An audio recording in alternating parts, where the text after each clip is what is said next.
The forest was silver tonight. Moonlight spilled through the high branches like liquid glass, touching every leaf, every breath of mist that curled through the trees.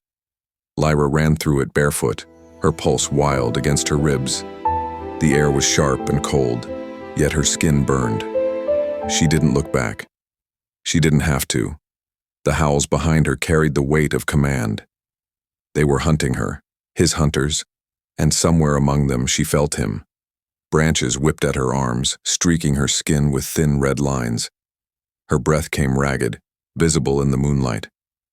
She could hear the wolves closing in, their paws pounding the damp ground in rhythm with her heart. Every instinct told her to surrender. But she had run too far, lost too much to give herself to the Alpha King. The scent of smoke and pine filled her nose as she broke into a clearing. There, under the high silver moon, stood a figure cloaked in darkness. Broad shoulders, eyes like molten steel. His presence stilled the night itself. Kalin. The name struck through her like a pulse of heat. The feared Alpha King of the Silverwoods. No one defied him and lived. Yet here she was, trembling, defying him with every desperate breath. "You run well," he said, voice low enough to vibrate in her bones, but not well enough. She turned to flee, but the world blurred. He was faster. A hand caught her wrist, firm, calloused, warm enough to sear. His grip didn't bruise, it possessed. She twisted, trying to break free, but his hold only tightened. "Let me go," she hissed. The words came softer than she meant, almost a plea. Kyle's gaze moved over her face, lingering at her lips down to the rapid flutter of her throat. "You smell of moonfire," he murmured, as if the scent itself were torment. "What are you, little one?" Lyra bit her tongue. The truth would damn her. He drew closer, breath ghosting against her ear. "Do you know what your scent does to my wolves?" His voice was almost tender, yet it shook the ground beneath them. "They forget their training. They forget me." She met his eyes, steady despite the fear clawing through her. "Maybe that's what you deserve." For a heartbeat, silence. Then his lips curved, not into a smile, but something darker. "Brave," he whispered. "Foolish." He swept her off her feet as if she weighed nothing, slinging her against his chest. The heat of him soaked through her torn dress, his heartbeat drumming hard beneath her ear. She felt the power in his body, the restrained energy of something that could shift and tear and destroy, yet held itself back, for her. Her fingers brushed the fabric over his heart before she realized what she'd done. He went still, breath hitching. The night trembled between them. Kyle's jaw flexed. "Don't test me, Omega." The word burned in the air. Omega. He shouldn't have known. She turned her face away, ashamed that the truth was written in her scent, in her skin. He carried her through the woods, the forest bowing around them as if even the trees feared to touch his shadow. The gates of the Moonstone Castle rose ahead, ancient, carved with runes that pulsed faintly as he passed. The castle's magic stirred at her presence. Lanterns flickered awake, walls humming with strange life. Servants watched from corridors as their king strode by with the girl in his arms. No one dared speak. The air shimmered with tension, an Alpha carrying an unknown Omega, her scent already changing the rhythm of the castle itself. He took her to a high tower chamber where moonlight spilled through tall windows of crystal glass. The walls were pale stone, shot through with veins that glowed like captured starlight. In the center waited a bed draped in white furs, soft as breath. Kyle set her down, the room filled with the sound of their breathing. "Why were you running?" he asked. "Because you hunt anything that breathes wrong." His mouth twitched, almost amused. "Then you must have breathed very wrong." Lyra looked toward the door, but it sealed itself with a low hum. The castle obeyed him. "I don't belong here," she whispered. "On the contrary." He stepped closer. "You ran straight into my woods. You disturbed my pack. You belong wherever I decide you belong." His nearness set every nerve in her body alive. She could smell iron, leather, the faint trace of smoke on his skin. His eyes caught the moonlight, turning them silver. "I'll ask again," he said. "Who are you?" Her pulse betrayed her, fluttering fast. She shook her head. "No one." He moved so close she could feel his breath. "No one," he repeated, voice rough. "Then why does your scent drive my wolf mad?" The question landed between them like a spark. For a heartbeat, neither moved. She felt his energy curl around her like heat. Her defiance trembled, not from fear but from the pull, something primal, magnetic. Kyle reached up, brushing his thumb along the edge of her jaw, slow enough for her to stop him if she wished. She didn't. His touch left fire in its wake. His voice dropped lower. "Tell me your name." "Lyra," she breathed. The sound of it seemed to settle in him. He closed his eyes briefly, then stepped back as though the distance might save him. "You will stay here," he said, "until I decide what you are." He turned toward the door, but it didn't open immediately. The castle hesitated, alive, aware, its walls humming with a strange sympathy for her. Kyle glanced back. For a moment his control cracked. His wolf glimmered in his eyes, bright and dangerous. "Do not test my patience," he said softly. "Obey, or I'll break you." Yet his voice trembled at the edges, betraying something else entirely. When he left, the chamber seemed to sigh. Lyra stood there, breathing hard, hands pressed to her racing heart. She could still feel the echo of his touch, the heat of his body, the strange safety that had flickered for a second in his arms. Outside, the night deepened. She went to the window. The forest stretched endlessly, silver and still. Far below, wolves paced the courtyards, restless. The moon hung heavy above the castle, and the air smelled faintly of storms. Lyra closed her eyes. Somewhere deep inside her, power stirred, the same power she'd tried to hide all her life. She could feel Kale's presence even through stone walls, his heartbeat answering hers across the distance. In his private chambers, Kale sat in the dark, fingers pressed to his temples. The scent of her still clung to him. Moonfire and rain. His wolf prowled under his skin, pacing, snarling, wanting. He had captured hundreds, slain more. None had ever made him feel like this. Unsteady, undone. He exhaled slowly, trying to banish the thought of her eyes. Soft yet unyielding. But the harder he tried, the more vivid she became. Her voice echoed in his head. "Maybe that's what you deserve." Something inside him cracked. The candles around his room flared suddenly higher, their flames bending toward the door as though drawn to her. The castle itself seemed to shift, groan, breathe. Kale's hand trembled. He rose, breath unsteady. He could smell her again, not faintly, but as though she were right beside him. It filled his lungs, his mind, his veins. He staggered to the window. Below, the silver light thickened until it looked alive. The stones vibrated beneath his boots. Somewhere deep in the castle, a door blew open, wind rushing through the halls. His wolf surged upward, claws pressing beneath his skin. He tried to fight it, but the beast within him had already chosen. Her name tore from his throat, half a growl, half a plea. And the ancient castle, bound by blood and moonlight, answered. The walls trembled, the torches flared. Every wolf in the courtyard threw back its head and howled. Kale's breath caught. The sound echoed through every corridor, through every heart still awake. The castle itself seemed to shudder in recognition. Because when he breathed her scent again, his wolf howled her name. The castle didn't sleep that night.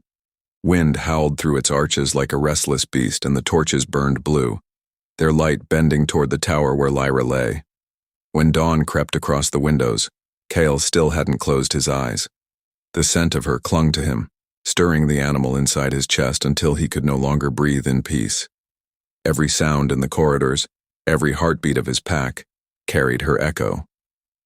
He left his chambers before sunrise, The guard straightened at his passing but dared not meet his gaze. The castle floor seemed to hum beneath his boots, guiding him to her. Lyra woke to the soft clink of chains.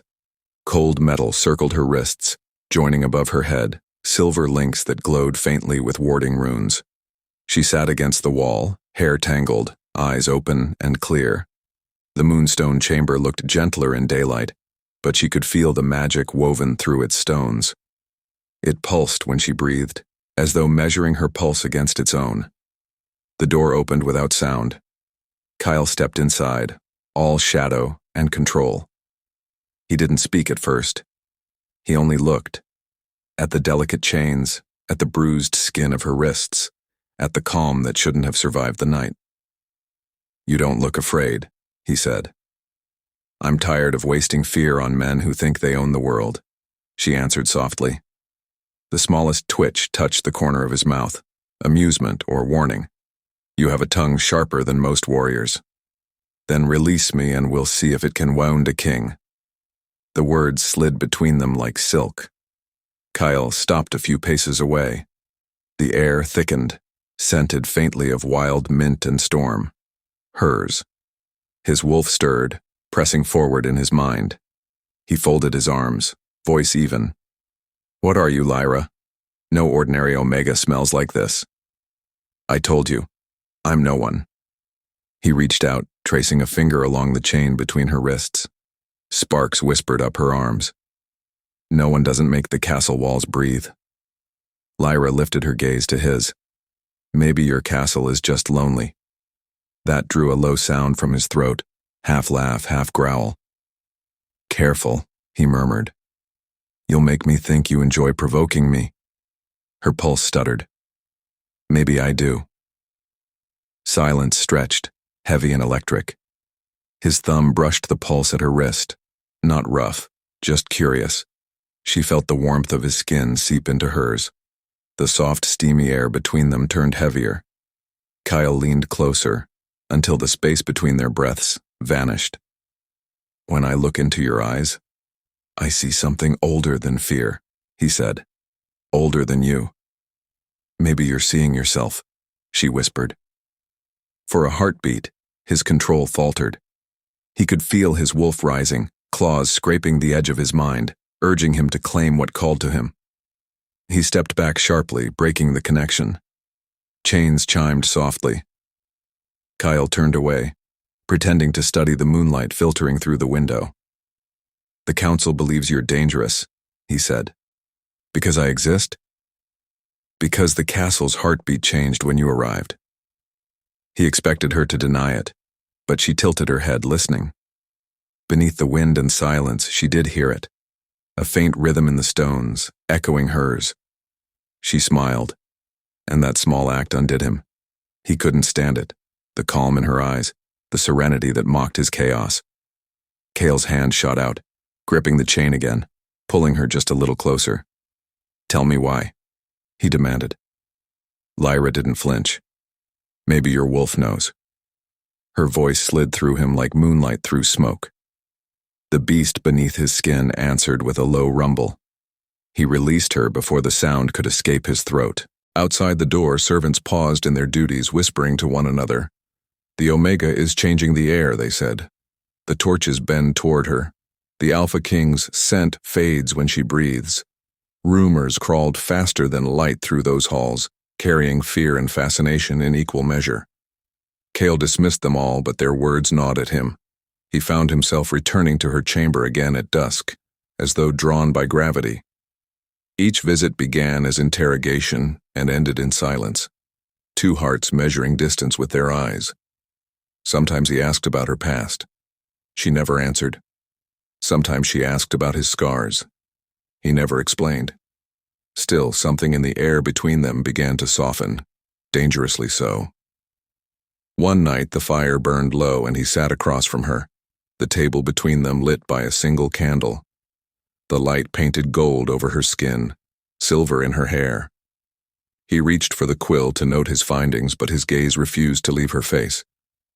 "Why do you look at me that way?" she asked quietly. "Because I can't stop," he said, before he could think better of it. Her breath caught. The candle trembled, wax slid down its side. They sat in that stillness, the world narrowing to one flame and two shadows that leaned closer with every heartbeat. Then Kyle stood abruptly. "Enough," he muttered, almost to himself. He turned and left before the scent of her could finish what it started. Lyra watched the door close. The castle sighed again, echoing her pulse. When she finally lay back against the cold wall, she realized her chains no longer felt as heavy.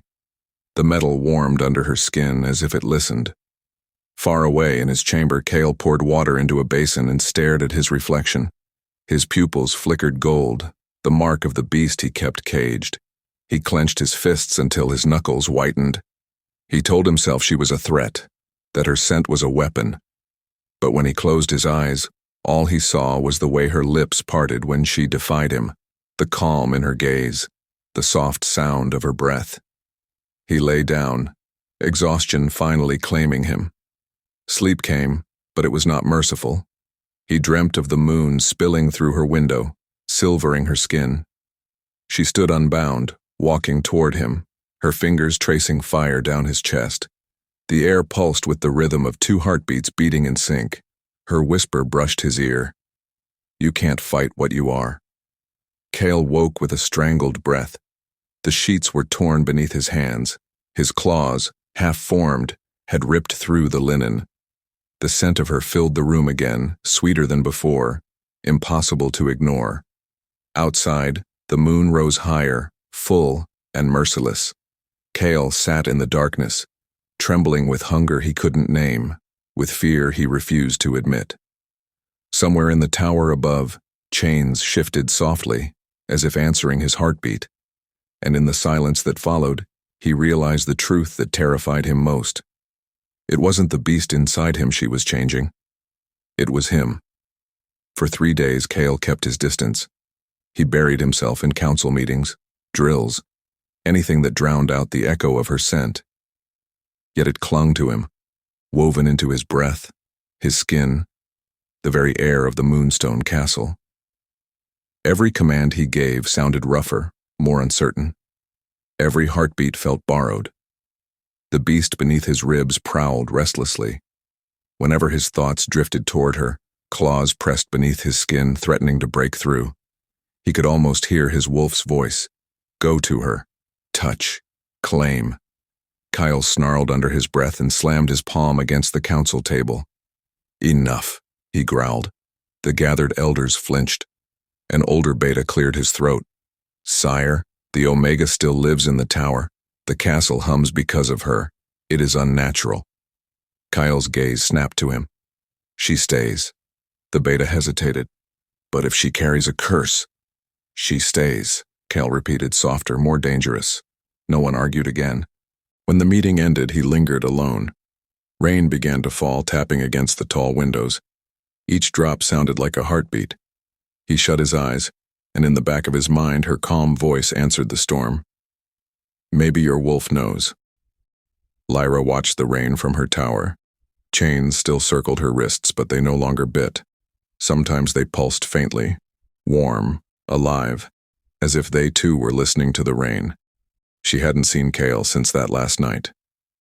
The silence between them stretched long and uncertain, yet she could feel him, his anger, his restraint, rippling through the walls like distant thunder. When footsteps finally echoed outside her door, she straightened. A young guard stumbled in, clutching his side. Blood darkened the silver of his armor. Forgive me, my lady. The storm.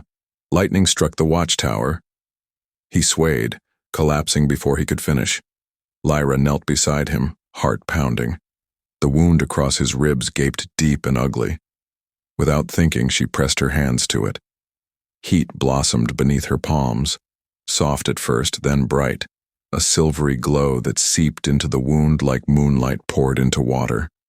The guard gasped. The bleeding slowed. Lyra felt power drain from her like a tide receding. When the light faded, only a pale scar remained. She slumped back, dizzy but alive. The door burst open again. Kyle stood there, rain-soaked, eyes blazing gold. He took in the sight, the guard trembling, Lyra's hand still faintly aglow, the scent of magic thick in the air. "What did you do?" he demanded. She looked up, breathless. "I saved him." The guard knelt, shaking. "Sire, she healed me." Kale's wolf lunged at the bars of his control. The sight of her, the softness, the defiance, the light still dancing on her fingers, sent heat surging through his veins. He dismissed the guard with a single gesture. When they were alone, thunder rolled overhead. The room flickered with lightning. "You will tell me how," he said. "I don't know. It just happened." Kyle circled her slowly, every movement measured. "You used power in my castle without permission. Would you rather he died?" The challenge in her tone made something inside him snap. He stepped closer until she could feel his breath against her cheek. "You think mercy excuses danger?" "I think fear makes fools of kings," she replied, voice steady, though her heart raced. Lightning flashed again, illuminating the space between them, bare inches, thick with tension. His scent surrounded her. Forest, smoke, something wild. Her pulse stumbled. She refused to step back. Kyle's eyes softened just for a heartbeat. Then he turned away, fists tight at his sides. "Stay here," he ordered. "I need to think." But the castle already knew what he felt. Its walls pulsed gently, attuned to the rhythm of their unspoken pull. Down in the council chamber, the elders waited with grim faces. "She carries forbidden magic," one said. "Perhaps she is the witch the prophecy warned of." "An omega who heals with light," another whispered. "She defies nature. If you will not act, my king, the pack will." Kyle stared into the fire, rain roaring beyond the windows. He saw again the glow in her hands, the fear in her eyes, the courage that had met his fury without flinching. "She saved one of ours," he said quietly. "She'll destroy us all if you don't end it," came the reply. The wolf inside him bared its teeth. Kyle's control thinned to a thread. He rose slowly, every muscle shaking with contained rage. "Leave me." They scattered before the storm in his voice. When the doors shut, he gripped the table's edge until the wood cracked. The beast in him snarled, not for blood, but for her. The storm deepened by nightfall. Lightning split the sky over the castle, thunder echoing through its bones. Lyra couldn't sleep. The air was too alive. She stood by the window, chains glinting faintly. Then she heard it, the growl low and raw coming from the hall. Her heart leapt. "Kyle?" The door swung open. He filled the frame, half shadow, half man, his eyes burning gold. His control was unraveling. Every line of his body trembled with the effort of holding his wolf back. "Stay back," he warned, voice roughened by the shift fighting to break free. Lyra took a step toward him anyway. "Your wolf isn't angry?" she whispered. "It's afraid." He shook his head, breath hitching. "You don't understand." "Yes, I do." Her voice gentled, the way one might soothe a wounded animal. "Let it breathe." Rain pounded the windows. He dropped to one knee, gasping. His claws cut through his palms. She knelt before him, ignoring the danger, and laid her hands over his. The silver glow returned, soft, calming, wrapping them both in quiet light. Kale's wolf roared once inside him and then fell silent. His body trembled, but the rage ebbed, replaced by something deeper, older, recognition. The chains binding her wrists warmed, then melted soundlessly, falling to the floor like water turning to mist. Kale lifted his head. For the first time in years, his wolf did not fight him. It bowed, kneeling before the girl who had tamed it with a touch. Lightning flared through the windows, outlining them both in silver fire. Lyra met his gaze, her voice barely a whisper. "Now, do you see what I am?" Kyle's throat worked, words failing. All he could do was stare at the light fading slowly from her palms and feel the truth settle, heavy and sweet in his chest. His wolf had found its mate, and the Alpha King knew that nothing in this cursed world would ever be the same again. The night after the chains melted, Lyra couldn't sleep. The memory of Kale's eyes, half gold, half human, haunted her. The way his breath had trembled near her skin, the way the beast inside him had bent, not broken before her touch. He hadn't spoken after that moment. He'd simply stood, wordless, and left the tower, the storm swallowing him whole. Now silence pressed around her like a second skin. But it wasn't peace.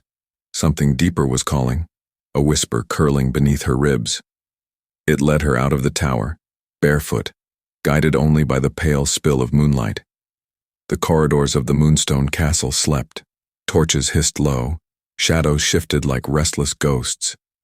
Every wall hummed with the same living energy that seemed to follow her since the chains fell. And then she saw it, a corridor sealed with iron vines. The forbidden royal wing, the one every servant whispered about but no one entered. Lyra's pulse quickened. The vines shimmered faintly as she approached, warning her away.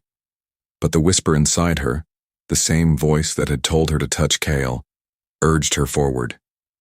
She reached out. The vines didn't resist.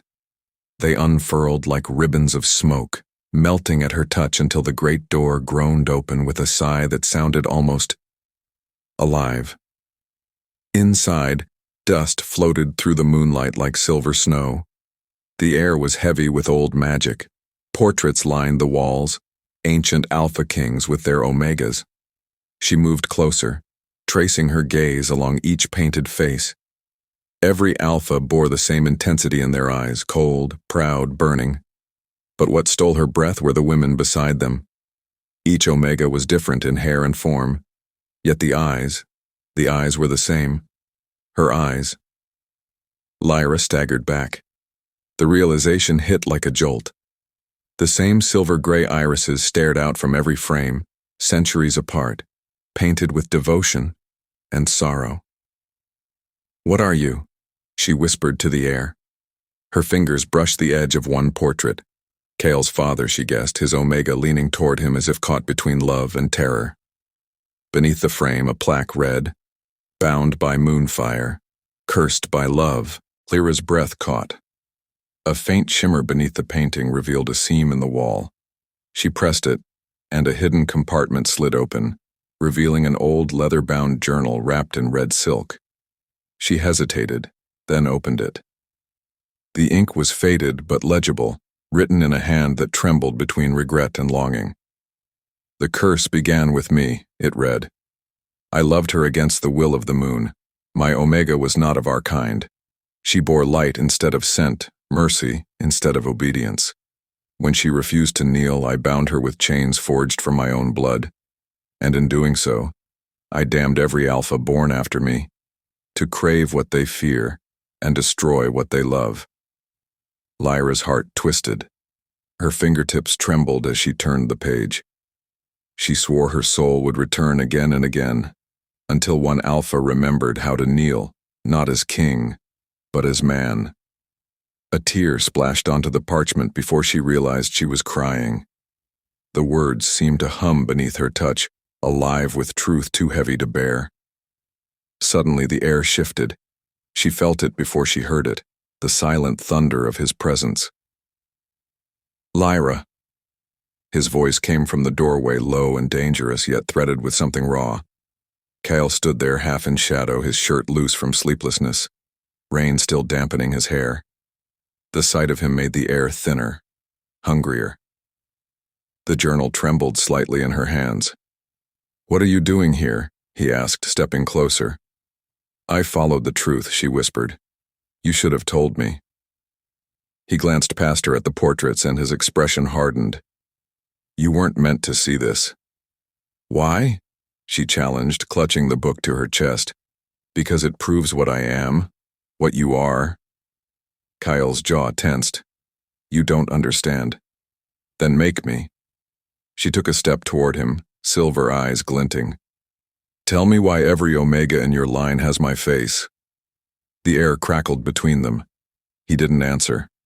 Instead, his gaze dropped to her lips, an involuntary flicker that betrayed everything he tried to suppress. "I can't," he said finally, voice breaking around the words. "If I tell you, it becomes real, and I'll lose the last of my control." Her heartbeat thudded in her throat. "Maybe control is what's killing you." Kyle's chest rose and fell sharply. The tension between them felt alive, pulsing like a heartbeat neither could ignore. He took another step forward. She didn't retreat. Lightning flashed through the window, throwing silver across his face. His eyes burned molten gold. "You shouldn't have come here," he whispered. "And yet," she said softly, "you followed." Something in him cracked. The wall of restraint that had held since the first day she'd stepped into his castle began to crumble. Kyle reached out slowly, his hand hovering near her cheek, but he stopped just short, trembling. "The curse feeds on this," he said, voice hoarse, "on wanting what I'm forbidden to touch."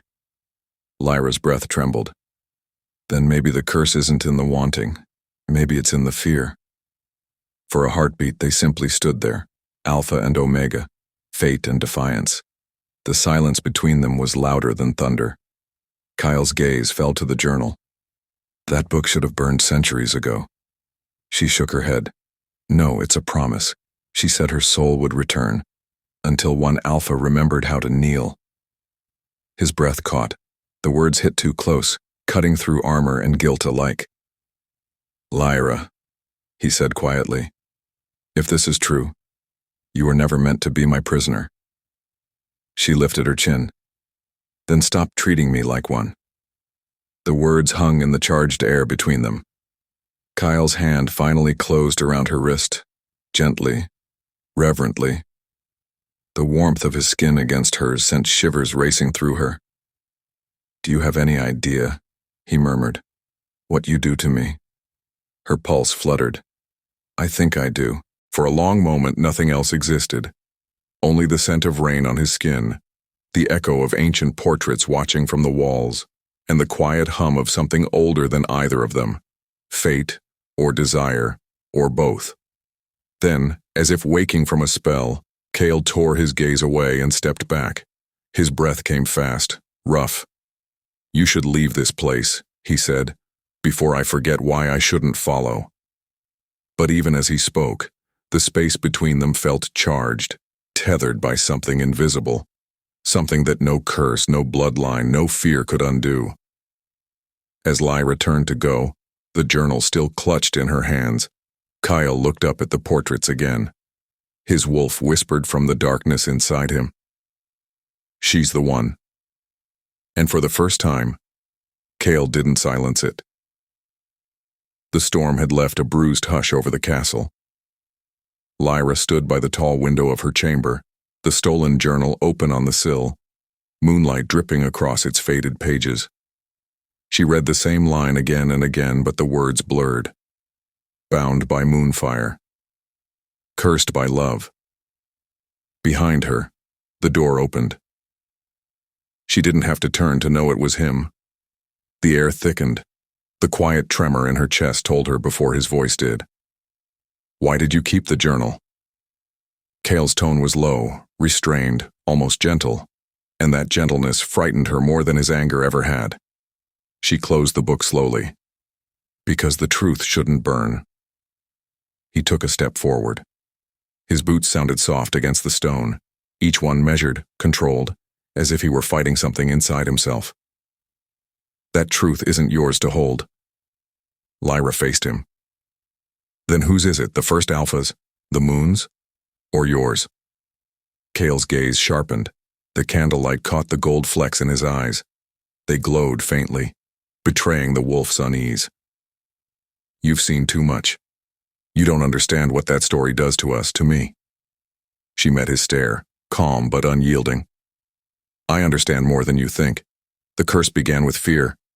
You're still feeding it." His jaw tightened. "Fear of what?"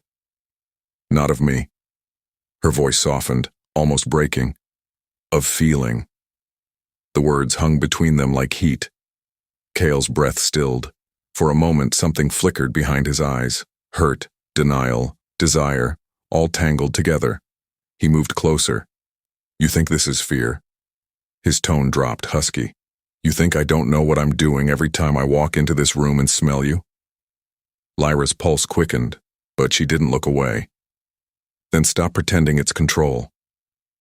Kale's expression cracked, the mask of the Alpha King splintering. He laughed once, quiet, rough. Control is all that's keeping me from destroying everything. Then maybe destruction is the only way to start again. He froze. The air between them sparked. A candle near the wall flickered wildly, its flame stretching high, as if echoing the tension rising between them. Kale closed the last step of distance until she could feel the warmth of his breath. His scent, dark pine and storm fire, wrapped around her. Her hands trembled, but she didn't back away. You don't know what you're asking for, he murmured. Then show me, she whispered. Lightning flared outside. The room filled with silver light, shadows stretched long and trembling. He reached for her, stopped short, fingers hovering just above her wrist. The moment his skin brushed hers, the candles exploded into life. Flames leapt higher, the entire chamber glowing gold and white. Lyra gasped. Magic hummed in the air like a living thing. Kale's breath hitched. What are you doing to me? It isn't me, she whispered. It's us. Their eyes locked, hers shining with moonlight, his burning like dawn after too many nights. The energy between them felt alive. Alive enough to break worlds. He lifted his hand, cupping her jaw. The warmth of his palm sent shivers through her body. She tilted her head slightly, lips parting, a breath away from him, from everything forbidden. Kale. Her name on his tongue sounded like prayer and warning all at once. His thumb brushed her cheek. The candles flared brighter, casting molten gold over their faces. For a heartbeat, nothing existed except breath and heartbeat, fire and scent. Then Kale tore himself away. The flames guttered. Air rushed back into the room, cold and hollow. Lyra swayed, the loss of his touch leaving her dizzy. He stood across from her again, chest heaving. His hands trembled at his sides, claws half-formed before retracting. His wolf was close, too close. Don't look at me like that, he said, voice raw. I told you what happens when I lose control. Maybe control isn't what you need. Her voice was small but steady. Maybe it's trust. Trust? He almost laughed. Every king in my line trusted an Omega. Every one of them lost everything for it. Lyra stepped toward him, eyes gleaming. Maybe they didn't lose. Maybe they were finally free. Kale's silence was louder than thunder. He looked at her as if she'd spoken a language he had forgotten, one carved into his blood but buried under centuries of fear. He moved again, faster this time, too close, too intense. His hand caught the wall beside her head, trapping her between the cold stone and the heat of him. You think freedom is what this is? He asked. You think it's freedom to crave someone until the wolf inside you can't tell pain from pleasure? His voice shook.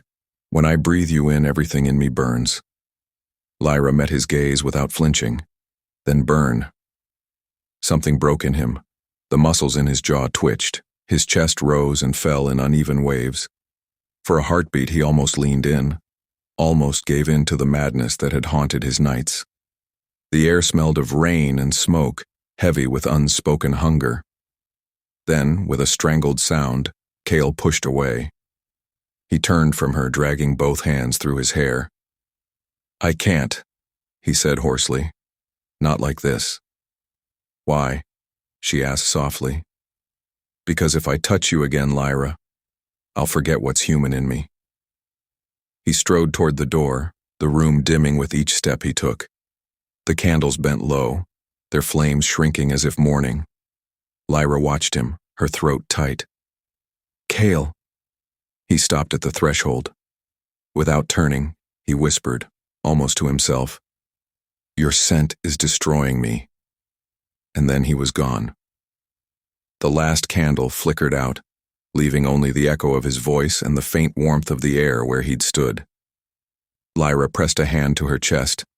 The rhythm of her heart felt foreign, faster, brighter, like the echo of fire in her veins. The castle sighed around her, ancient walls alive with whispers. The flames had left scorch marks on the stone, faint but real, shapes like blooming flowers, like breath made visible. Outside, thunder rolled over the mountains, slow and distant. Inside, Lyra whispered the truth that neither of them could deny anymore. You can't destroy what's already bound. Somewhere far below, in the Alpha King's chamber, Kyle stood alone before the mirror. The reflection staring back at him was no longer entirely human. His eyes glowed gold, his pulse unsteady. And when he closed them, he could still smell her, warm, wild, endless. Dawn came pale and restless over the Moonstone Castle. Mist coiled through the courtyards, wrapping the towers in a ghostly veil. Lyra hadn't slept. Kyle's last words, "Your scent is destroying me," still echoed inside her chest, heavy and unshakable. She stood by the window watching the fog drift. Every breath she took tasted like him, storm and pine, danger and longing. The air itself seemed to pulse with the memory of his nearness. When the sun broke weakly through the mist, the castle changed. Candles that had burned all night guttered without wind. The walls hummed like a beast asleep under stone. Lyra pressed her palm to the cold sill and closed her eyes. For a fleeting second, she saw something that wasn't hers. A field of silver grass under a blood-red moon. A man kneeling, bleeding, whispering her name. Lunara. She gasped, stumbling back. The vision vanished, leaving her heart hammering. Lunara, she whispered again, tasting the name like an old song. It felt familiar. Before she could steady herself, a soft knock echoed at her door. The servant who entered did not look like the others. Her robe was white, her hair braided with thin silver threads, eyes pale as mist.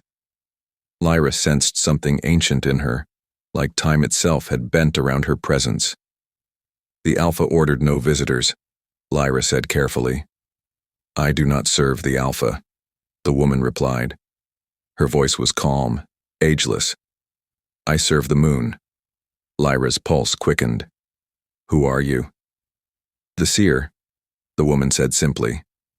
And I have walked far to find the scent that wakes the sleeping curse. Lyra stared, uncertain if she should fear or trust her. You know about the curse? I know of all that begins and ends with love. The seer stepped closer. You've begun to remember, haven't you? Lyra swallowed hard. I saw something. A man bleeding under a red moon. He called me Lunara. The seer nodded. That was your name once. Long before this lifetime, you were the Luna who tried to save the first cursed Alpha. You failed, but you promised the moon you would return until one of his sons was freed. Lyra's breath trembled. Then Kale is the last of that line. The seer's gaze softened, and the only one left who still resists the moon. Silence stretched between them, thick as smoke. Lyra's heart raced. She wanted to reject it, but deep inside, she already knew the truth. Every glance, every tremor of magic between them. It was all echoes of something older than either of them. How do I free him? She whispered. The curse was forged from control, the seer said. It will only break when he kneels, not in power but in surrender, and only the Omega who breaks his control can free his soul. Lyra's throat tightened. He'll never surrender. Then you must make him want to. The seer smiled faintly, turning toward the door. When the moon is full, the mark will appear. You'll know then what choice to make. Before Lyra could ask more, the woman was gone, vanishing down the corridor like mist dissolving into air. That night, the storm returned. Kale hadn't seen Lyra since the confrontation. He'd thrown himself into battle drills, sparring until his hands bled, anything to burn the memory of her voice from his mind. But it didn't work. Every movement, every heartbeat, she was there. Her scent lingered in the halls, warm and light, threading through the cold stone like sunlight through fog. He stalked through the corridors, restless. The wolf beneath his skin was pacing, snarling, "Mine, mine, mine." When he reached her door, he didn't remember walking there. He only knew that the ache in his chest had become unbearable. "Lyra," he said, his voice low. The door opened before he finished speaking. She stood there, calm and glowing in the flickering candlelight, as if she'd been waiting. "Kyle," she said softly, "you shouldn't be here." He ignored that. His eyes searched hers, the gold flicker of the beast barely contained. "What did you see earlier? The castle said you spoke to someone." Lyra hesitated. "The seer came. She told me the truth." Kyle stiffened. "That witch. She said the curse can be broken." His laugh was hollow. "You believe that?" "She said it's not blood or battle that binds you, it's fear. And only the Omega who breaks your control can free you." His breath hitched. "She's lying. Then why do you look like you already know she's right?" Kyle turned away, jaw tight. "Because if she's right, then I was born just to hurt you." "No," Lyra whispered, stepping closer. "You were born to find me." Her hand brushed his arm. Just a touch, light as breath, and the room seemed to hum. The candles flared, brighter, softer, dancing like they recognized her. "Every time you come near me," Kale said, voice rough, "I feel the curse pulling tighter." "Then stop fighting it." He looked at her sharply. "If I stop, you'll finally see what's been binding you isn't the curse," she said. "It's you." He froze. Her words struck deep, sinking past the rage, past the fear, straight into the hollow place he'd spent years pretending wasn't there. For a moment, the beast inside him quieted. Lyra lifted her hand again, trembling slightly.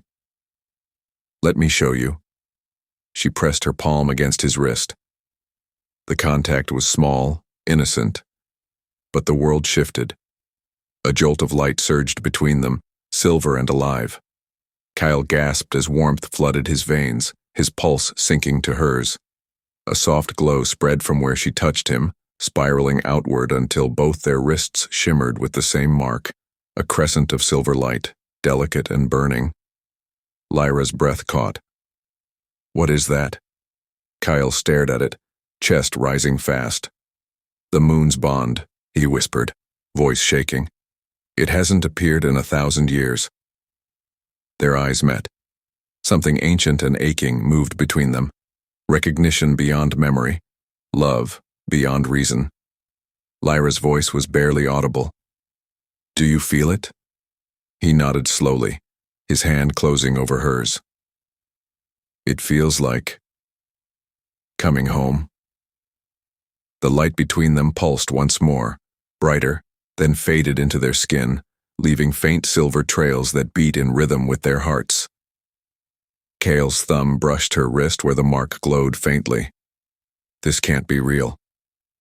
"It's as real as the curse," Lyra said. "Maybe more." He looked at her then, truly looked, and for the first time, the fear in his eyes wasn't of her, but of how much he already belonged. "Lyra?" He said her name like it hurt. "If this is fate, I don't want it." She stepped closer, voice trembling. "Fate didn't make you come to me. You did." Outside, thunder rolled again, shaking the windows. Inside, the air was soft, shimmering with magic. He could smell the moonlight on her skin, feel her heartbeat echoing through the mark that bound them. For one fragile heartbeat, Kale leaned forward, forehead almost touching hers. His voice was a whisper. "This mark changes everything." "It only changes what's true," she replied. Their breath mingled, warm, heavy, trembling with everything they hadn't said. But before their lips could meet, the mark flared again, searing bright between them. A silver wind swept through the room, carrying whispers neither could understand. Kale staggered back, clutching his wrist, eyes wide. "What is happening?" he demanded. Lyra stared at the glowing bond, her pulse racing. "The moon knows," she whispered. "The prophecy has begun." The flames flickered, bending toward them. Somewhere deep in the castle, a long, distant howl rose, the sound of Kale's wolf answering something older than blood. And as its echo faded, Kale looked at her, trembling, not with anger this time, but awe. "Lyra," he breathed. "What are you?" Her silver eyes met his. "The one you were cursed to love." Outside, the moon broke free of the storm clouds, spilling light across their faces. The mark on their wrists shimmered in response, sealing a promise neither of them could undo. The silver dawn never came. A cold fog rolled over the kingdom instead, heavy as breath, thick as grief. From her window in the moonstone chamber, Lyra watched the mist crawl through the courtyard. The air vibrated. Every wolf in the keep felt it. The scent of iron and rage was close. Kale's command echoed down the halls, low and sharp. "Arm the gates. Seal the south wall." He hadn't slept since the mark appeared on their wrists, though the silver glow still lingered faintly beneath his skin. It burned when he looked at her. Lyra stepped from the shadows, barefooted, wrapped in one of his dark cloaks. "It's them, isn't it?" He didn't answer. He didn't need to. The ground trembled with the distant thud of paws. "The shadow pack," she whispered. Kyle's eyes flashed gold. "Stay inside. Whatever happens, don't leave this chamber." She met his gaze steadily. "You know I won't obey that." He almost smiled, that dangerous half-curve of his mouth that made the wolf inside him pace. "You should learn when to disobey quietly, Omega." Outside, horns broke the morning silence. The invasion had begun. The courtyard erupted with chaos. Arrows hissed through the fog. Steel clanged against teeth. Kyle moved through it like a storm, cutting down every dark-furred wolf that leapt for him. But the shadows kept coming, endless, shapeless, born from the mist itself. From the balcony above, Lyra saw him falter. His control slipped. She could feel it, the wolf clawing for release inside him, furious and wild after years of chains. "Kyle!" she called, but the wind stole her voice. He turned toward the sound anyway, eyes no longer gold but pure silver. The ground cracked as his form shifted, bones snapping, muscles rippling, fur bursting through skin. The Alpha King's wolf was enormous, midnight black streaked with moonlight scars. The sight froze even his own soldiers. He roared, and the shadow pack scattered. But the rage did not stop. He struck friend and foe alike, lost in blood and instinct. The beast had been caged too long. Lyra ran, down the spiral steps, through the smoke and chaos, until she stood at the edge of the courtyard. Her heart pounded, but not from fear. Something inside her, older than memory, told her this moment had already happened once, long ago. "Kale!" she shouted again. The wolf turned, breath steaming, eyes wild. "It's me," she said softly. "You know me." He advanced, trembling with fury. One swipe of those claws could end her. "Look at me," she whispered. Her voice was calm, a thread of moonlight weaving through the storm. "You're not lost, you never were." The wolf hesitated. Around them, battle slowed as if the world held its breath. Lyra stepped closer. The mist shimmered around her palms, glowing faintly white. She reached up and touched his muzzle. Heat seared through her skin, not pain, recognition. His breathing changed. The snarl faded into a shuddering exhale. "Come back," she murmured. "Come back to me." The light from her hands deepened, flowing into his wounds, closing them one by one. The silver mark on her wrist pulsed in time with his heartbeat. Kyle's form began to shift again, fur dissolving into skin, claws curling into fingers. He collapsed to his knees before her, naked and trembling, covered in blood and moonlight. Lyra caught his face between her hands. "You're bleeding." He looked at her as though seeing her for the first time. "You stopped it," he rasped. "No one ever could." "You were never the monster," she whispered. only the man who feared becoming one. For a long moment, neither moved. Rain began to fall, soft and cold, washing the blood into the earth. The fog thinned, revealing the carnage, the shadow wolves retreating into the forest defeated. Kale's eyes searched hers, voice rough with something between wonder and surrender. "You called me back from death itself." Lyra's lips parted, but before she could speak, he leaned forward until their foreheads touched. The heat between them was slow and devastating. "Mine," he breathed. Just one word, a confession dragged from somewhere primal. Her pulse stuttered. The mark on her wrist burned again, and for a heartbeat the castle's torches flared brighter as if answering him. "You shouldn't say that," she whispered, but her voice trembled. "I've fought wars for less truth," he said. The mist curled around them like a blessing. For the first time in years, Kale felt his wolf quiet. No hunger, no fury, only the steady rhythm of her heart near his. It terrified him more than battle ever could. That night, the keep was silent. The wounded slept, the fires burned low, and Kale lay on his side facing the window, moonlight brushing the edge of his jaw. His breathing was uneven, as if even in sleep he fought unseen wars. Lyra watched him from the chair beside the bed. Every scar on his body told a story of duty and isolation. Everyone made him human in ways he refused to accept. She lifted her hand, the silver mark faintly glowing again. It pulsed whenever she looked at him. Alive, responding. "What are you to me?" she wondered. Or what was I to you before all this? The seer's words echoed in her mind. Only the Omega who breaks his control can free his soul. Maybe that was what she was doing, piece by piece.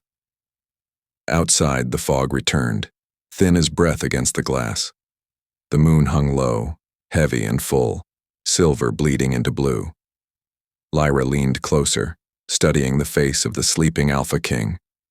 The hardened lines had softened in rest. His hand twitched once, reaching unconsciously toward where she sat. Something in her chest broke gently. Without meaning to, she whispered, "Kalin." The name came unbidden, from a place deeper than memory. His true name, the one no mortal tongue was meant to speak. The moment it left her lips, the mark on her wrist flared bright as fire. Kyle stirred in his sleep, a growl caught halfway between fear and recognition. The torches guttered, the glass panes shook. Lyra froze. The castle itself seemed to breathe. Outside in the woods beyond the gate, every wolf lifted its head and howled. Not in rage this time, but in reverence. And in the bed before her, Kale whispered her name back through his dream, voice raw as a vow. The castle was quiet after the battle, but it was not at peace. Fog no longer veiled the mountains, yet a heavier weight seemed to press down. A silence filled with questions no one dared ask. Lyra woke in Kale's chamber, her head resting against the curve of his arm. The dawn light traced silver along his bare shoulder, catching the faint shimmer of the moon mark on his wrist. It pulsed softly, like a living heartbeat tied to hers. She rose quietly, wrapping herself in the same cloak she'd worn since her capture, now too familiar to call a prison's cloth. As she turned to leave, Kale's voice came low, rough from sleep. "Leaving again, little wolf?" Lyra froze. "You were awake." "I always am when you move," he murmured, eyes still half closed. "The castle breathes differently when you walk." Her pulse quickened, but she only said, "I need to see the seer." Kale opened his eyes then, clear, silver gray, unreadable. "Why?" "Because something's changing. In me. In you. In this place." Her fingers brushed the mark on her wrist. "And I think she knows why." The seer was waiting in the ancient hall, the one where moonlight filtered through cracks in the ceiling and dust floated like ghosts. She stood before the old mirror that reflected more truth than faces. "You've come," the seer said, without turning. Her voice carried the echo of ages, soft yet heavy. "You felt the bond." Lyra hesitated. "You said it was prophecy." The seer nodded. It is. And curse. The same thing. Two sides of one moon. Lyra stepped closer. Tell me. The seer turned at last. Her eyes were clouded white, yet Lyra felt the sharpness in them, the way she seemed to see through skin and memory. Kale's mother, the last Luna, loved him fiercely. Too fiercely. When the prophecy was spoken, that her son would fall for an Omega who could unmake his soul, she feared it. She feared losing him to the same fate that destroyed his father. Lyra's breath caught. So she cursed him. Yes, a curse disguised as protection. She bound his heart to stone and his wolf to rage, believing love would weaken him. The seer's voice trembled slightly. And she sealed the spell with her life. Lyra felt her knees weaken. Then that's why he can't feel, the seer finished. Until you. The hall shivered, a gust of cold wind brushing Lyra's cheek. Why me? Because your soul has known his before. You were the Luna who tried to save the first Alpha when the curse began. You failed then, and the bond was lost across lifetimes. But now the moon has given you another chance. Lyra turned away, tears burning the back of her eyes. And if I fail again? The seer's silence was answer enough. When Lyra looked back, the woman's gaze had softened. To free him, you must make him trust, not through obedience but surrender. If he closes his heart before the blood moon, the bond will consume you both. The words echoed until they became a hum beneath Lyra's skin. The blood moon. It was coming. Kale found her hours later in the West Garden, standing among roses gone wild from neglect. The petals were deep crimson, their scent heavy with earth and memory. He stopped a few paces away, unsure whether to speak or just breathe her in. You went to her, he said finally. Lyra nodded without turning. You already knew. I always know when she meddles. She told me about your mother, Lyra said softly. About the curse. His jaw tightened. That's not a story I wanted you to hear. Why not? Because it makes you vulnerable? Or because it makes her a monster? Kyle's gaze darkened. She wasn't a monster. She was... He stopped himself, fists curling. She thought she was saving me. She doomed you, Lyra said, facing him now. To feel nothing, to love no one. He stepped closer, voice low. And yet here you stand, making me feel everything I've fought to bury. The air between them grew dense, trembling with unspoken words. Lyra's heart pounded. She didn't step back. You should hate me, he said, his breath grazing her cheek. For what I've done. For what I am. She shook her head. I can't, even when I try. The wolf flickered behind his eyes again, not with anger, with hunger, the kind that was more than flesh. Your scent, he whispered. It's the only thing keeping me sane. Lyra swallowed hard, then stopped fighting it. Kale's laugh was quiet and broken. If I stop, I won't be able to let go. Maybe you're not meant to, she said, barely a whisper. Something cracked between them, a tension built over moons and centuries. Kyle's hand lifted, hesitated, then brushed a stray strand of hair from her face. His touch lingered too long. The roses around them trembled, petals scattered in the wind. The castle's old magic stirred, recognizing what neither of them dared name. I dream of you, he admitted, voice rough. Every night since that battle.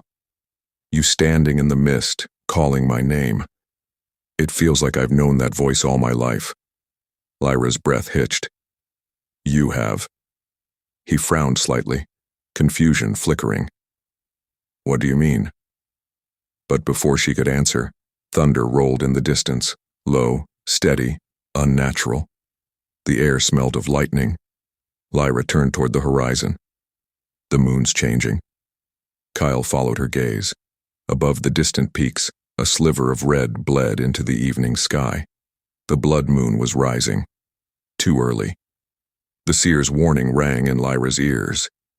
If he closes his heart before the blood moon, the bond will consume you both. Her pulse quickened.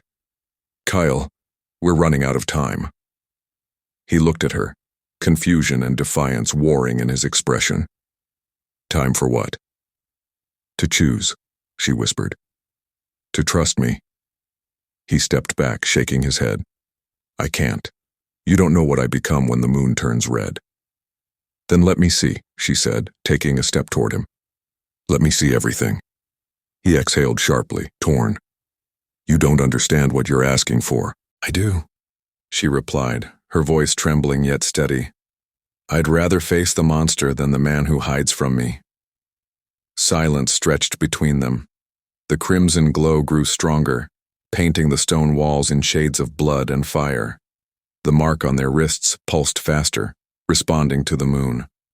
Kale's breath came uneven. Lyra. Her name on his lips was a plea and a warning. She lifted her hand, placing it over his chest, over the heart his mother had tried to silence. Beneath her touch it beat wildly, defiant. You feel that? She whispered. That's not your curse. That's you fighting it. Something inside him broke open. He caught her wrist, his thumb brushing the glowing mark, eyes burning silver and gold. You don't know what you're doing to me. Then let me, she breathed. Let me undo it. For a heartbeat, the world went still. No wind, no sound, just them. Then Kale stepped forward, closing the distance until their foreheads touched. If this kills us, he murmured. It won't, she said. Not if we trust it. His breath trembled against her skin. Trust isn't something I was made to give. Then let me teach you. The blood moon's first full light spilled across the courtyard, touching their faces with red fire. The mark on their wrists flared, linking them in a thread of silver light that stretched from heart to heart. Kale closed his eyes, voice breaking. Lyra. I'm here, she whispered. The glow enveloped them both. The air smelled of roses and rain. The castle's walls groaned as if awakening from centuries of silence. When Kale opened his eyes, his wolf was quiet again, not gone but kneeling within him. And for the first time in his life, the curse didn't feel like chains. It felt like her hand on his chest, keeping him tethered to the world. Outside, the blood moon hung heavy over the castle towers, rising higher, burning brighter, the beginning of their reckoning. The night of the blood moon bled into the castle like a fever. Red light poured through the cracks in the stone, seeping into corridors that had never known warmth. Every torch sputtered, every mirror warped. The air itself seemed to hold its breath. Lyra stood at the highest balcony, the moon burning above her like an open wound.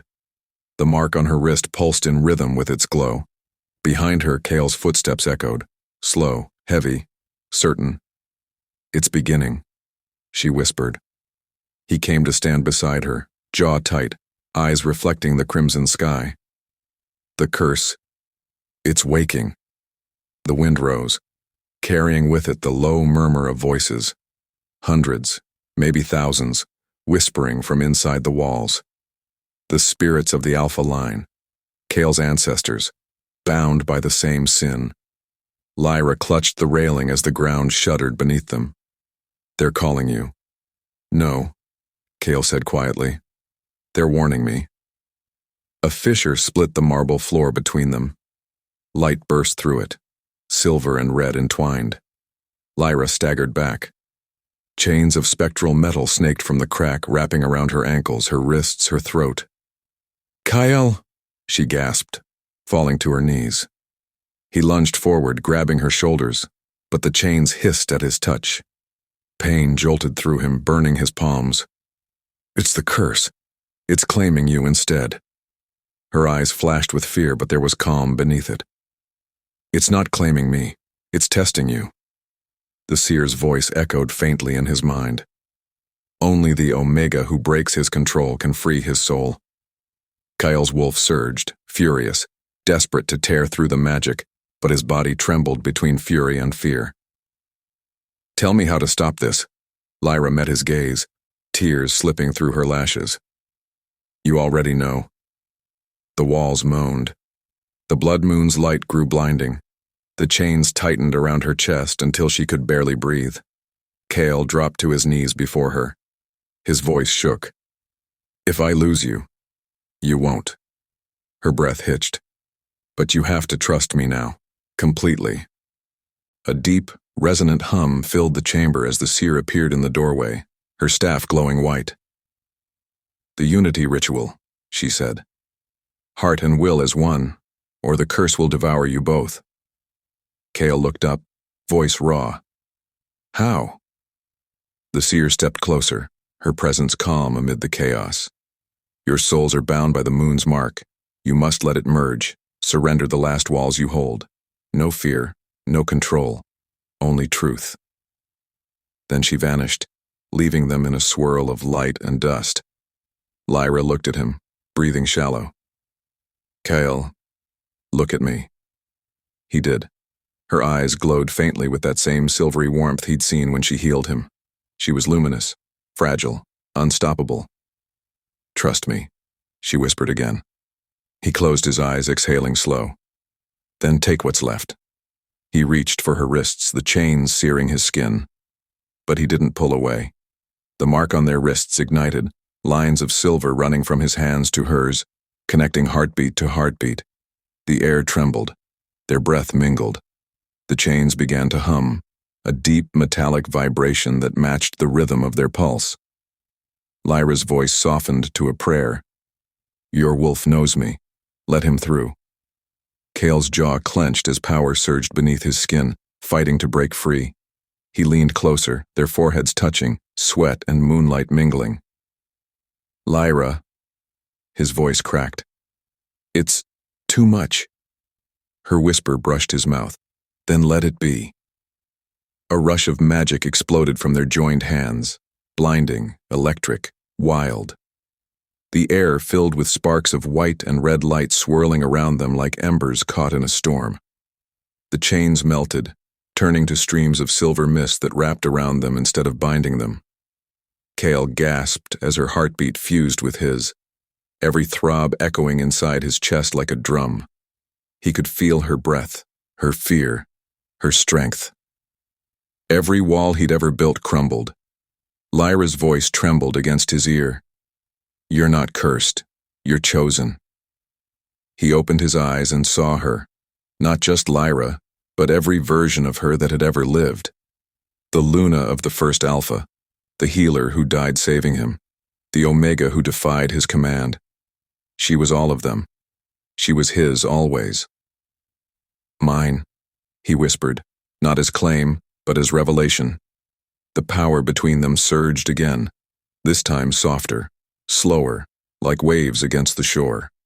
Their magic intertwined, his fire, her wind, his rage, her calm. Together they became something new, something the curse couldn't touch. The chains shattered with a sound like thunder. The entire castle shook. Light burst from their joined hands, racing along the walls, erasing the spectral faces that screamed within the stone. For the first time in centuries, the Alpha spirits fell silent. Lyra fell forward into Kale's arms, her body trembling with exhaustion. He caught her, holding her tight against his chest. The mark on their wrists dimmed to a faint silver glow. It's done, she breathed. Kale cupped her face, brushing his thumb over her lips. No, he said softly. It's only beginning. Outside, a low rumble rolled through the earth. The castle's great doors groaned under the weight of something heavy. Kale turned toward the sound. Through the shattered windows he saw shadows moving beyond the gates, tall, massive, shifting like smoke. Lyra's head rested against his chest. What is it? He rose slowly, helping her stand. The Shadow Alpha. He's come for what's left of me. The gates thundered again. The mist beyond the walls boiled red. Lyra's knees wavered, but Kale steadied her, his arms strong around her waist. Stay behind me. Her lips curved faintly. We just broke a centuries-old curse together. You really think I'm staying behind? Despite the danger, he almost smiled. You're impossible. I was made for you, she said softly. You know that now. The air grew heavier, thick with the scent of rain and blood. Lightning split the clouds, illuminating the towering figure approaching through the fog, eyes like burning coals, fangs dripping silver. Kyle felt his wolf stir, no longer caged but ready. Then stand with me. Lyra's fingers tightened around his hand. Always. As the Shadow Alpha's roar shook the night, the blood moon reached its zenith, pouring crimson light over them both. The mark on their wrists flared once more, brighter than ever. Kale turned to her, breath ragged, voice rough. Whatever happens, don't let go. Her reply was barely a whisper. Not even death could make me. The great gates cracked open with a deafening boom. A rush of wind swept through the hall, extinguishing every flame. Kyle's eyes glowed gold. Lyra's shimmered silver. Their power rose together, swirling into a vortex of light that met the darkness head-on. And as the first clash of shadow and moonlight echoed through the castle, the two of them collapsed to their knees, bound, burning, and utterly one. The blood moon blazed above, unyielding. Outside, the Shadow Alpha stepped into the courtyard, his growl shaking the earth. Inside, Kale and Lyra clung to each other, hearts still beating in perfect rhythm. The night had only just begun. The blood moon had burned through the sky, but now it faded, a wounded ember surrendering to dawn. Ash drifted through the air where wolves had fought, where power had cracked the stones of the castle, and where love, the forbidden kind, had broken every chain meant to contain it. Kyle stood on the scorched courtyard, breath ragged, body marked with battle and moonlight. Around him, the fallen shadow wolves melted into mist, their snarls dissolving into silence. The air shimmered with silver light. Her light. Lyra. She stood a few paces away, her gown torn and glowing faintly from within, as if her heart had turned to moonfire. Her hair clung to her face, her lips trembling with exhaustion, yet her eyes, they were the calm after every storm. For a long time, neither spoke. They only breathed, two souls still caught between battle and something far more dangerous. Truth. Kyle took a step forward, slow, hesitant, like a man waking from a curse he no longer wished to escape. It's over, he whispered, though his voice carried the ache of centuries. Lyra's gaze lifted to his, steady, unflinching. No, Kyle, she said softly. It's only beginning. He stopped. The morning wind brushed past them, carrying the faint scent that had haunted him since the night he hunted her through the woods. That intoxicating blend of moon and warmth and something he could never name. His wolf stirred beneath his skin. Not with hunger, not even with need, but with recognition. He swallowed hard. You were never meant to survive the curse. My mother saw to that. She feared what love would make of me. Lyra's steps were light but sure as she approached him. Then she feared right, she whispered, because love remakes everything it touches. When she stood close enough for their breaths to mix, Kale's heart thudded once, hard, a pulse that felt almost human again. Her scent enveloped him, dizzying, warm, clean, alive. Lyra, he rasped, his voice barely sound. Don't come closer. I don't know what I'll do if you... She silenced him with a fingertip against his lips. Then don't think, she said. Just feel. The world seemed to hold its breath. The castle walls shimmered faintly, as if remembering centuries of restraint. The moonlight that lingered across the floor shifted into soft gold, wrapping them in quiet glow. Kyle's hand lifted, slowly, reverently, until it hovered just beneath her chin. You should have run when I captured you, he murmured, a wry, broken smile ghosting his lips. I did run, she replied, but not from you, from what you made me feel. He drew in a sharp breath, the sound rough, alive, human. The space between them was fragile and electric, threaded with heat that wasn't about touch, but about surrender. He brushed a stray curl from her cheek. "And what do you feel now?" Her answer came as a whisper, trembling but true. "Everything." The bond between them pulsed, that same silver mark glowing faintly on their wrists, in rhythm with their hearts. The energy that had once burned as pain now felt like warmth, spreading from their joined souls into the very air. Kyle bent his head, his forehead resting against hers. "I once thought chains could make someone obey," he murmured. "But you broke mine by looking at me." Lyra's eyes fluttered shut, her voice a soft exhale. "And you freed me by believing I could." The wind around them stirred, gentle this time, like a sigh of peace after years of storms. When Kale finally kissed her, it wasn't desperate. It wasn't claiming. It was release. Every fear, every curse, every ghost of power that had tried to own them, gone. Their lips met like a promise kept too long. The warmth of it spread through their marks, through the broken castle, through the very soil beneath them. The walls that had once whispered in pain now glowed faintly, whole again. When they pulled apart, their breaths mingled in the morning light, the silence between them filled with heartbeat and belonging. "I was never meant to be anyone's king," Kyle said softly, his thumb brushing the back of her hand. "But I will kneel to the one who saw the man beneath the beast." Lyra smiled faintly. "Then kneel," she whispered. He did, slowly, reverently, not as ruler, not as alpha, but as a man who had finally learned that power meant nothing without surrender. The dawn painted his shoulders gold, and when he looked up, she wasn't just his omega anymore. She was his equal, his peace, his salvation. Her hand cupped his cheek, her thumb tracing the scar near his jaw, the one no battle had ever healed. It vanished under her touch, light blooming where her skin met his. All around them the castle bloomed too. The stone cracked with life. Flowers climbed the broken archways. The moon sigils carved into the pillars flared silver, then softened into warm white.